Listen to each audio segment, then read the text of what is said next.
Adam's track record of success is pretty unbelievable. From 15 employees to close to 1,500, 98% approval ratings on Glassdoor, and building one of the largest players in the affiliate space. I think you're going to learn a lot today. We hit affiliate in the first half, leadership in the second half. Remember, if you do enjoy it, be a friend, tell a friend. Thanks, guys. Enjoy the show. Explore the minds and marketing strategies behind today's winning brands and businesses. Tap into the power of the creator economy with Earned by CreatorIQ. Here's Conor Begley. Hi, everyone. Welcome to Earned. Today I've got Adam Ross, the CEO of Awin, on the show. Welcome to the show, Adam. Hey, Conor. Thanks for having me. I'm excited that we got to make this happen after our dinner in Las Vegas at the, where was it? Was it Bouchon? Where they gave way too many fries, 4 pounds of fries per plate. It didn't feel very French. Normally when you go to France, it's kind of little tiny portions. This didn't feel particularly French, but we'll forgive them. Vegas has a way of overdoing it, I think. Well, just for those that don't know, so Awin is an affiliate marketing platform. You joined 19 years ago when it was 15 employees. You spent the last 15 years as COO mostly, and then more recently, the last couple of years as CEO. And Awin's got over 1,200 employees now, $150 million in revenue. You guys have made it very profitable, so roughly $50 million in profit. So really cool, excited to hear about that journey. It's super impressive, both to be involved with a business for that long and to see it kind of evolve into what it is today. Yeah, thank you. It's been an amazing ride. I mean, just to think about how different the company was at the beginning to where it is now and the different experiences and challenges along the way, it's been incredible. I'm very grateful to have had the opportunity. You know, it's funny. We actually had a CEO of a business called Elemis recently on, where they had been involved in the business, based in the UK, been involved in the business, the co-founders, for I think it was like 33 years, right? And I think that career path is just much more common in Europe than you see in the US. In the US, you see people constantly hopping from one company to another. But I love the continuity. I think you just get so deep into the category, you understand it so well. You do. I think it's also unusual here. I mean, even within our own company, we're fortunate to have a lot of tenured people that have been with the company a long time. But I don't think that's the norm. Obviously, in order to get higher salaries, sometimes it makes sense to move between jobs quite frequently. And you see the same thing in the UK and Europe. It's just we've managed to sort of buck the trend a little bit. And I suppose a little bit of that comes from leadership. Yeah, absolutely. Continuity of leadership. I mean, we're similar. John and I are, I think, 12 years in and have no intention of stopping. And, you know, we've got a lot of people that have been there for like 7, 8, 9 years. It's pretty cool. Let's talk about affiliate marketing for a second, right? I think most people know what the word is. I think a lot of people generally know what it is, but I'd love to hear it from your perspective. Just like, what is the industry? How do you describe it? And then secondarily, like, what is the role that Awin plays in that market? How do you guys participate? Why do people pay you money? Good question. So affiliate marketing really it's about connecting advertisers or anybody who sells goods or services online with a whole network of people that have access to online engaged consumer audiences. And really that makes it incredibly diverse and varied, because when you think how many different companies have access to engaged online audiences, there are many different types of what we call affiliates, or more recently we try to call partners, because it sort of better expresses that diversity. And so we have about 250,000 of these partners on our platform all over the world. And we're connecting them to about 25,000 of these advertisers. And we're using technology to do that, so they can find and discover each other through our platform. And generally speaking, or certainly throughout the long history of affiliate marketing, most of those relationships are monetized on a pure CPA basis. So everybody in digital marketing will be optimizing towards CPA for sure. But in affiliate marketing, actually, most people are paid on a pure CPA basis. So and I think that really differentiates the industry a little bit. And it's given it a lot of success. It means that people trust it. It's certainly a little bit risk-free because of that approach. At the same time, and I think more recently, there's some limitations to that. And it's interesting because obviously you're working for CreatorIQ and we're both trying to optimize in the influencer marketing industry. And influencers, for one, CPA is a good tool for them to monetize, but it can't be the only part of the picture, right? There's lots of value delivered further up the funnel. And it's actually the same for a number of affiliate partners. They get rewarded on the last click and for sales, but oftentimes they're driving a lot of value further up the chain that isn't properly rewarded and probably isn't very well exposed by platforms like ours at the moment. So we're trying to fix that because of this huge opportunity in that. Some of the times when you do optimize purely for CPA, you have people that are just catching it at the bottom. They're not actually the ones driving the purchase. They're not the ones that are actually convincing somebody to purchase the product. They're just the ones that are getting that last click. And so how do you get the people that are driving the inspiration and the discovery of the brand at the top of the funnel? I think it's really important. And one of the things we did recently was we acquired a multi-touch attribution company to exactly address that problem. And so we really want to work in a much more strategic way with our clients to really understand how what we do interacts with all the other digital activity they do so that they can know exactly where to place their bets. Where does it make sense to shift budget to make sure that they're constantly filling the funnel and at the same time still working with a whole range of really exciting traditional affiliate partners that can bring a sale over the line. It can be quite complex and it's very different depending on the sector, depending on the country. And so you really need to do this based on data. With this technology, we want to expose that to people and we want to have much more strategic conversations with them to help them make those right decisions. And when they do that, their campaigns really flourish. What are the categories where affiliate marketing is most successful? And this can include both you guys as well as, there's obviously other players in the space, but what are the big categories for affiliate? Amazingly, it works in most categories. I would say retail probably is the best. And, speaking from an Awin perspective, certainly retail is our largest sector, no matter which market you look at. But really, it works for finance. It works for telco exceptionally well.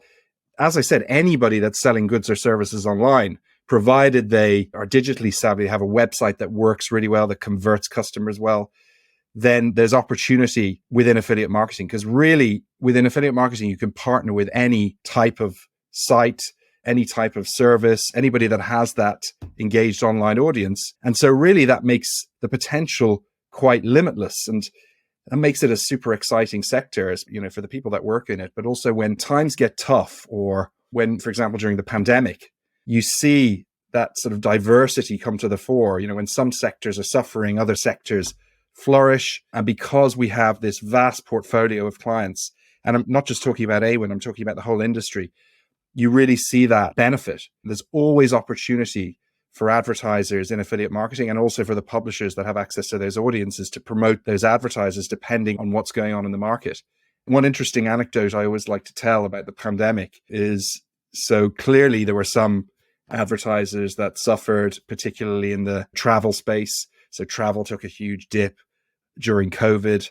But then you had certain sectors and they were different in different countries. So the anecdote I like to tell is in the UK, we had the gardening space flourish. So people who were selling garden seeds and gardening tools just went crazy because the weather was amazing here during the pandemic in the UK and everybody was out in their gardens planting things.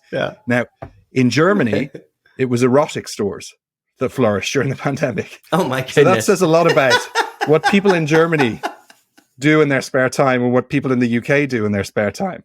Yeah, a little insight into European culture there for you. Oh my goodness. I love that. One of the things, and part of the reason that I wanted to have you on and have Awin on is I think the worlds of creators and affiliates are obviously both colliding and connecting in all kinds of interesting ways. And I think affiliate is a very mature industry in that it's gotten to like real size, right? There's several players now that are well over 1,000 employees in the hundreds of millions of dollars in revenue. And so with that being said, I think what traditionally is associated with affiliate marketing is, like blogs, properties that exist outside of social media. But obviously over the last, call it 5-10 years, the percentage of time that people are spending with these other types of partners or I like to call them publishers, right? These are all publishers that are trying to build audiences. And I think a lot of them have not traditionally monetized via affiliate. So from your perspective, how do you see these two ecosystems interacting over time? And how do you see that changing in the coming years? Traditionally, affiliate marketing has been quite complex for people to understand. And even now, after, as you say, so many successful companies in the space, a good 20 years solid history, pretty much every major brand in every major economy doing affiliate marketing, it still requires explanation. And there's still a certain complexity to it that I think is a barrier to further growth. And then when you look on the publisher side or the partner side, traditionally it's been again, extremely complex to understand it. Even signing up to affiliate networks to get access to those brands is too much of a cumbersome process. And as we want to further diversify the partner base, and as influencer marketing and affiliate marketing come closer together, one of the things we've realized is that we have to strip away all that complexity and really look at each different partner type and the different monetization challenges that they have, and start to build more sophisticated entry points for those partners, better tools that meet their needs, and stripping away some of the other stuff that exists in our platform that they're just never going to need. And so one of the ways we're really trying to tap into this opportunity is to look at the different partner types, and there are many new ones entering the space, and really build tools and technology that just make it so much easier for them. And influencer marketing is a perfect example. Like, an influencer is looking for new ways to monetize, to easily connect with the brands that they love. And they can do that through affiliate marketing. But if you look at the experience at the moment, I mean, it's just completely alien to what an influencer is used to. First of all, they're going to be mobile first, and they're going to want a mobile experience. And oftentimes affiliate marketing platforms are optimized towards desktop use because you tend to be analyzing a lot of data, and you need the sort of screen real estate to make that happen. But an influencer doesn't need that. They just need a very simple way to sign up, perhaps using their social media credentials, rather than having to go through the complex procedure of setting up a proper, fully fledged affiliate or publisher account. And what they want is access to products and links and brands in a very simple way. They want to find the product or the brand that they want to promote, immediately get a monetizable link for it, and get it in a format that makes it super easy for them to share it on their social platforms. And that's basically it. And obviously they need to get paid. But the payments part is something that's sort of bread and butter and something that we can do quite easily. But the other parts are way too complex. And so that's how we're sort of leaning into the opportunity and bringing the two industries together. Yeah. How do you think about, because obviously, so Amazon is the number one brand we track in terms of coverage, right? They get the most discussions from influencers globally of any brand. And a huge portion of that is affiliate links to Amazon. Obviously, Shopify kind of has some of their own affiliate solutions, discount codes and other things. And then the social networks also have played around with this, right? Whether it's Meta or not TikTok necessarily yet, but how do you think about your role in that ecosystem and your interactions with those players? Because obviously, the disadvantage for them is they're very much a walled garden in a lot of cases. But the advantage of them is they have size and scale and be a native tool. So how do you think about your interaction with that ecosystem over time? So with Amazon, it's an interesting one because they have such a dominant position and they control so much. And I think probably at some point during the pandemic, they significantly decreased the commissions to all their partners. It's something that they can obviously get away with because there's a sense, certainly, that if you want to make money, you've got to work with them. And to a large extent, there's some truth to that. But where we see ourselves is giving publishers, partners, alternatives. Like, we can give them access to similar products, or often exactly the same products, from a whole different range of retailers. And oftentimes, because they're competing with Amazon, it makes sense for those retailers to be able to beat them on commission and reward. Our message to the market is, don't rely wholly on Amazon. Don't put all your eggs in one basket. We can be the alternative to that, where we can give you much deeper access to a whole range of retailers all over the world, probably higher rewards, probably as good conversion rates, but less awareness, right? It's just not as well known that you can have that alternative. And so that's where we think we have a really important role to play. And also, we know that our advertisers see that as well. It's an opportunity for them to compete. And especially the smaller, the SMBs, who, they've got such a challenge on their hands trying to compete with that. And oftentimes they'll put their products on Amazon Marketplace and they don't realize they're getting the chances of that Amazon are going to eventually eat their lunch. Everything that they sell on there, if it's successful, the data is being tracked, and often Amazon just issues copycat products, even sometimes with exactly the same if you imagery. Get any real traction. Exactly. So yes, you've got to look at that as an opportunity, but actually, if you look at it in the affiliate space, you can have an even better experience. You can have more direct relationships with those partners, and the partners can have more direct relationships with the brands, really trying to understand each other better, understanding each other's audiences, trying to work out what works, what doesn't work, and building much more successful and more sustainable relationships. I think that's the absolutely critical role we can play. Yeah, that makes sense. And how do you think about the social networks in Shopify? we have a lot of integration with Shopify, so it makes it super easy for merchants who have a Shopify store to very quickly spin up an affiliate program that actually often has a much deeper level of integration and a more sophisticated level of integration than anybody on other e-commerce platforms, because all that work is done behind the scenes. It means there's more robust tracking, more automated features, which make running a program much more scalable. And so I think we can also play a role in that space to give Shopify advertisers access to our network of partners. And why would a partner choose to work with us over maybe something that Shopify spins up? Well, this is where 20 years of experience in managing that huge database of partners in multiple markets really comes to bear. Yep. Because it's hard to keep that group happy. They have a lot of requirements and needs, and particularly around the tracking of sales, which sounds easy, but is becoming increasingly complex as tracking systems evolve. Well, I remember being at dinner talking to someone from your team, and they were saying dispute management, right? Like disputes between the partners, the brands or retailers is like a huge part of your role, is like helping to manage those disputes, which I was like, I had no idea. I didn't really think about that at all as a concept. We have, big customer service teams in multiple languages and multiple markets that handle that huge volume of queries that comes through. And it's one of the things that we pride ourselves on, and we've won quite a few awards. Publishers choose us as their network of choice because they know we're going to look after them in those areas. Publishers don't pay us money for that service, but we know that we have nothing to offer advertisers if it wasn't for the publishers. So we have to look after them. We have to make sure that their needs are met. And some of their needs can sound simple, but are quite complex. And making sure they get fairly rewarded for the work that they do is absolutely critical to that, and is often misunderstood. And it's so fundamental to what we do, tracking sales accurately. There are many platforms that do tracking, and every advertiser in the world probably has an attribution solution that does that at a high level. But oftentimes we find our tracking is a whole lot more accurate because it's specifically designed to make sure that each sale is captured. And that's actually a service that publishers need. And so when they understand that and they get frustrated when they're doing work and not getting rewarded, they realize if they work with a platform like ours, that's looked after. They can trust that. Yeah, that makes sense. Let's step away from affiliate for a second. And let's talk kind of more specifically running a company, leadership, some of these kinds of things, because I think that you've had a lot of experience there. So let's start with something that's very self-interested in terms of the question. We're at, call it 40% of the size of Awin at this point. And I find that problems are consistent often from a size perspective, right? So when companies are at 50 million in revenue, a lot of the same problems exist from company to company. So you've grown through that size and beyond to more than double that. Given your knowledge there, what are some of the challenges that you think we're going to face at this stage of scale? And what are some of the things that we need to be thinking about?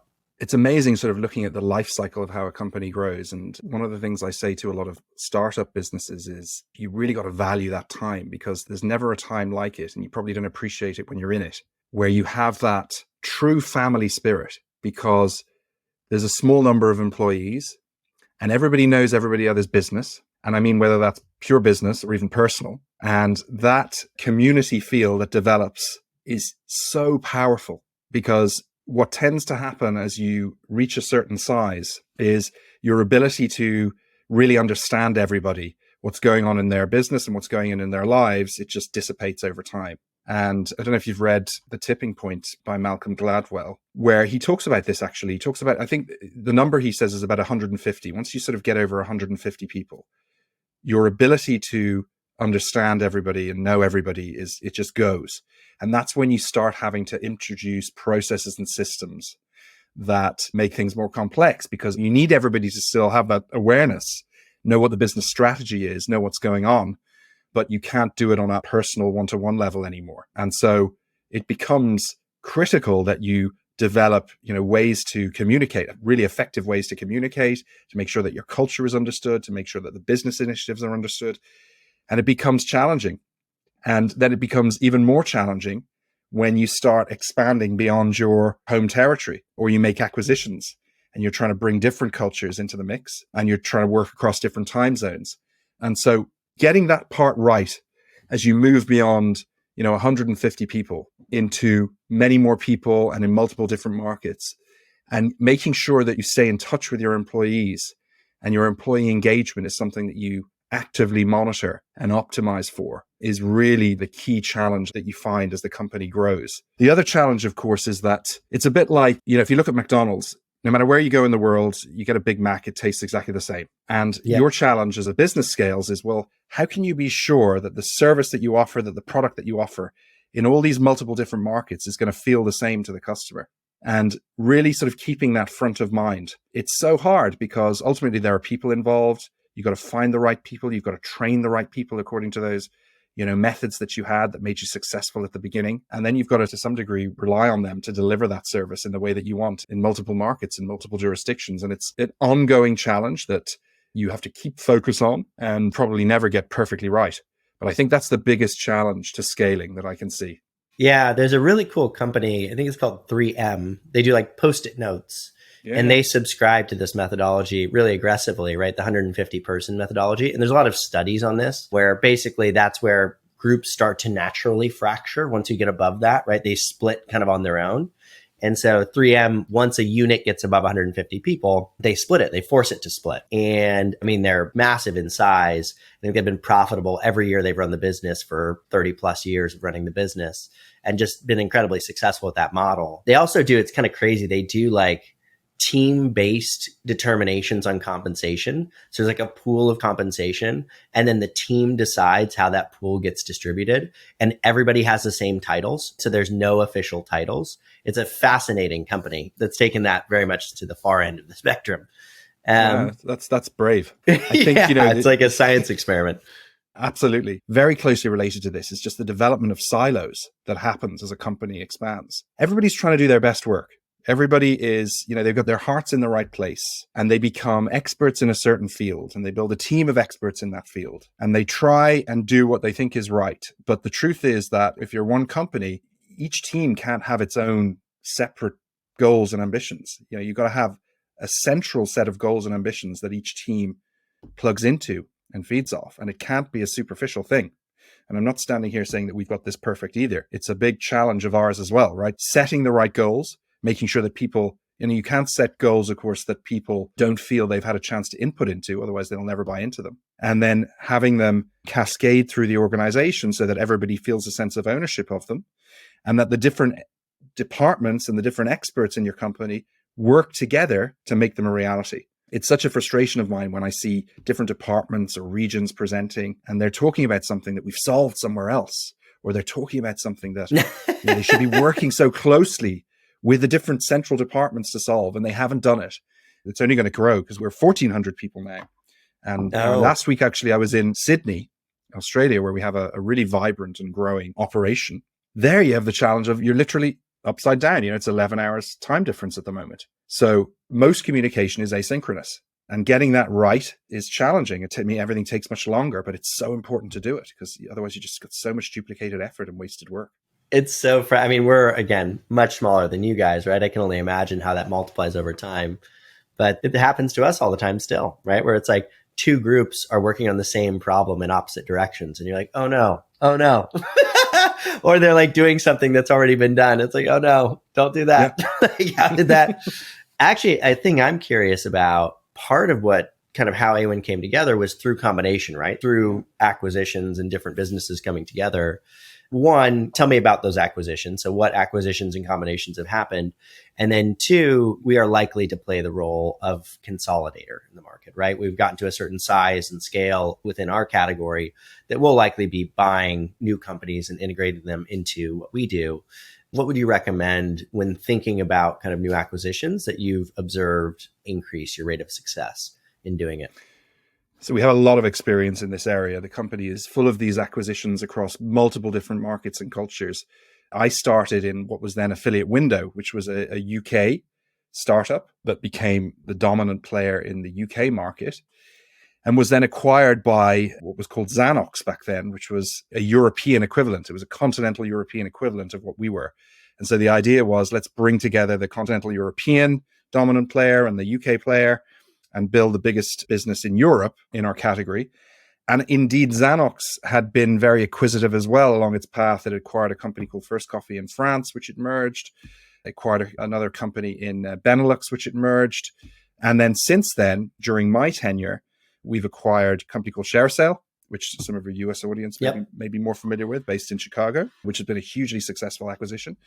We acquired a company called Commission Factory, based in Sydney, Australia, where I was visiting last week, which has again been another very successful acquisition. And then more recently, we acquired a company called SingleView, which is the multi-touch attribution solution I mentioned at the start, which is something that all our platforms can access and really helps our advertisers understand the whole industry in a much more sophisticated way. So lots of acquisitions along the way, as well as a really strong organic growth. And each of them bring a whole new set of challenges. So generally speaking, bringing those cultures together is not easy. I mean, when you're looking for companies, you're trying to find companies that share some of the same values. I think that's quite important. It makes that process easier. But nevertheless, every company has its own quirks and differences and ways to approach things, even if they're in the same sector. And so you have to work very hard on that part. Do not underestimate the challenges involved in bringing those cultures together. And then there's the technology harmonization. Again, platforms that largely do the same thing, although in different markets, can approach those tasks in vastly different ways. And people get very attached to the way their platform does that thing. And bringing those together is no trivial task. And it requires a lot of time and attention. And it should not be underestimated. And even still, there's so much work we have to do to bring together the acquisitions that we've made.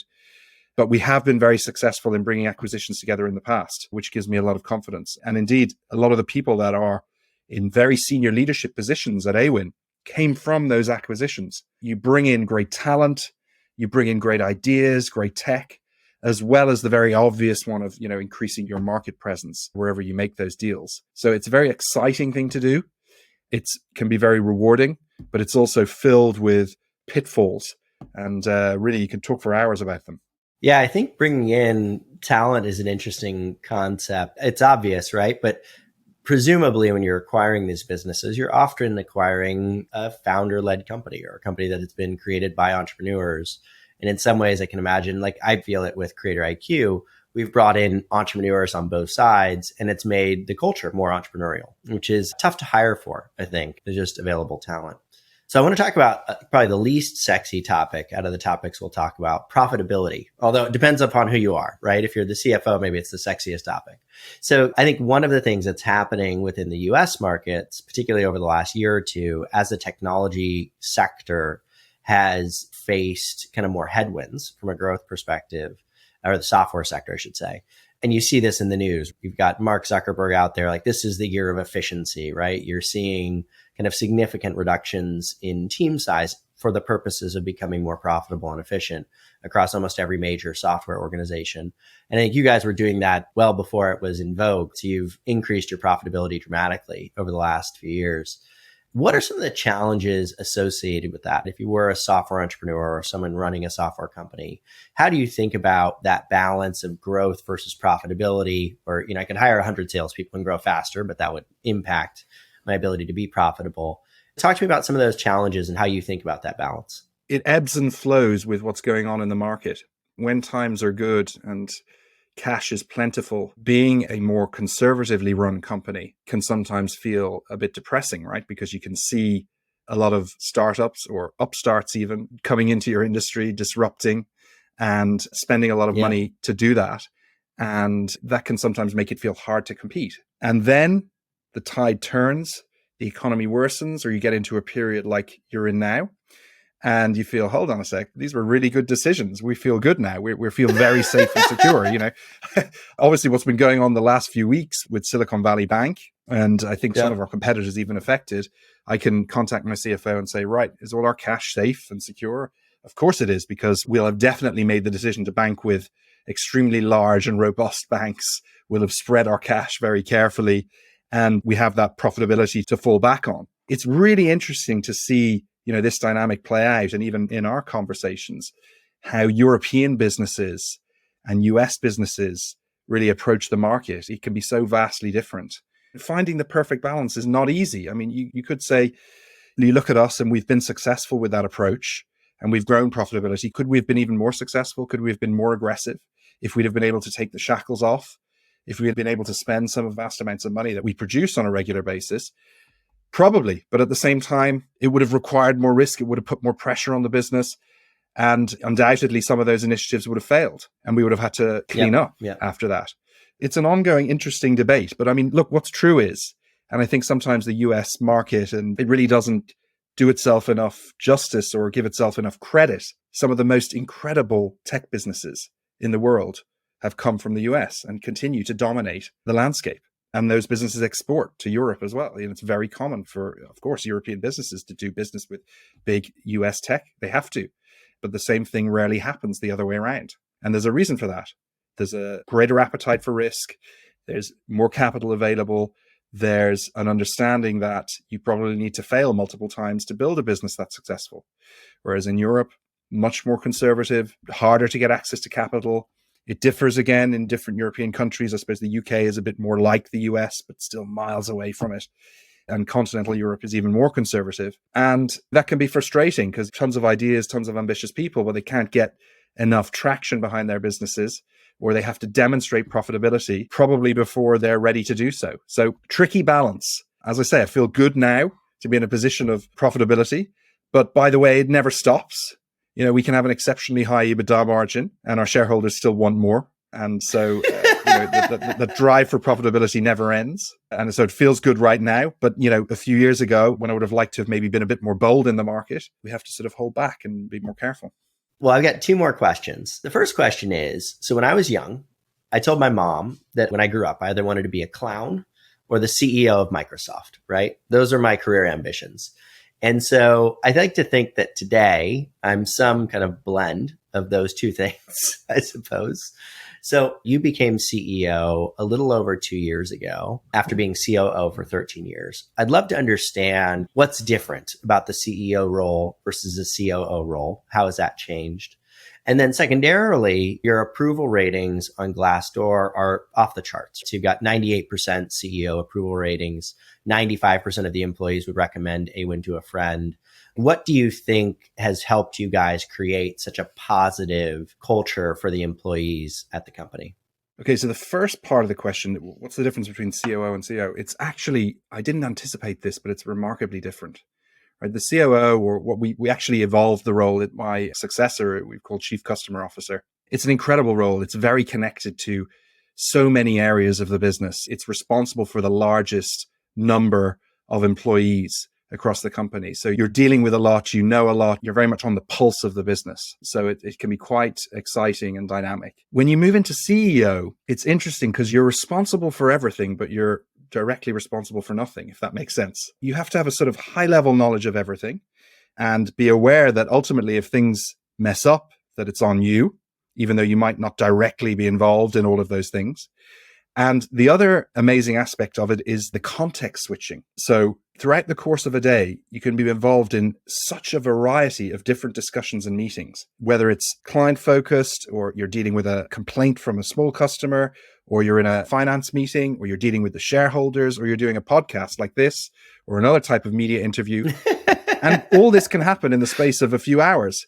And you can't let what happened in one of those meetings affect what happens in the other. So you can have a dire financial results meeting and then have to go into a media interview afterwards and pretend that everything's fantastic and nobody can know what happened. Are you referring to specifically today? Is that what happened today? I'm not referring today. I've actually had an excellent day today, full of really insightful meetings. And it's an absolute pleasure to come to you today and do this.